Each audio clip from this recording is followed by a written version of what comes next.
The idea of a 15-minute neighborhood is that you can get pretty much anywhere that you might want to go in your normal day-to-day routine within 15 minutes, whether you're walking, going on a bike, or using public transit. And the idea of that is that if you could do that, if you could get anywhere you wanted to go within 15 minutes, you wouldn't need a car. So you'll find that if you were given the choice of walking to the store or getting in your car to go to the store, if the store was within 15 minutes, you might consider walking.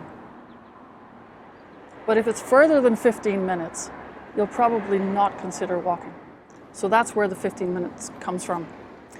In a typical urban environment or in a compact city, many people don't have a car. And that results in a lot more space for offices, services, shops, restaurants, entertainment. Imagine any downtown place that you know. That is the case. You walk easily from one to the other. But in the suburbs, you really rely on your car. You can't get to the places where you want to go within 15 minutes, the doctor or the dentist or the grocery store. And also because everything is so spread out, public transit isn't practical. So just to give you some numbers, in a suburban neighborhood as it would have been built in the 80s, the density of such a neighborhood is about 30 to 40 people per hectare. Downtown Toronto would be about 400 people per hectare. And the number that we're told is the minimum number, the minimum density for public transit to work is 70.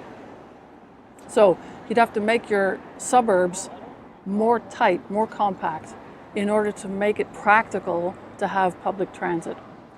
And that doesn't mean that you need to have high rises.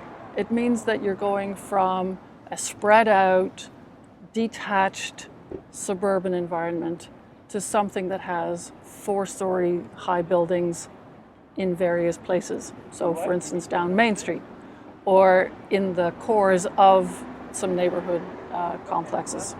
So to create a neighborhood where you can walk, bike or bus within 15 minutes, things that we would do would be to increase the density of the houses, introduce taller buildings, say 4 stories tall.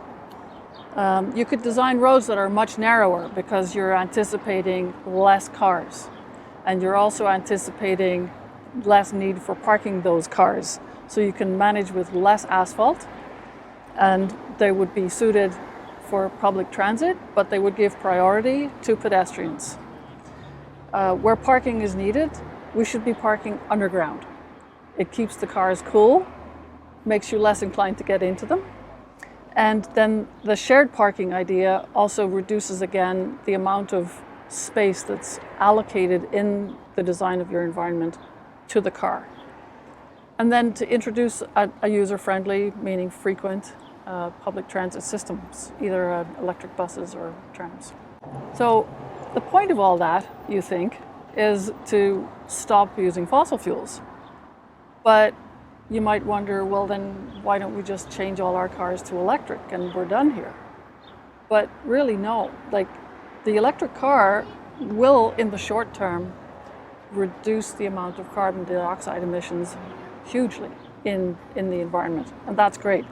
But there's many other aspects of the built environment that wouldn't change as a result of electric cars. We'd still be relying on cars, so we'd still be having to do this sprawl suburb notion that we have got used to. We'd still have to give over a lot of asphalt to roadways and parking, which is not ideal in our future neighborhoods. And one of the things that's very worrisome in our future neighborhoods is the threat of overheating and the threat of flooding. And the way that we're used to building suburbs contribute to both of those things.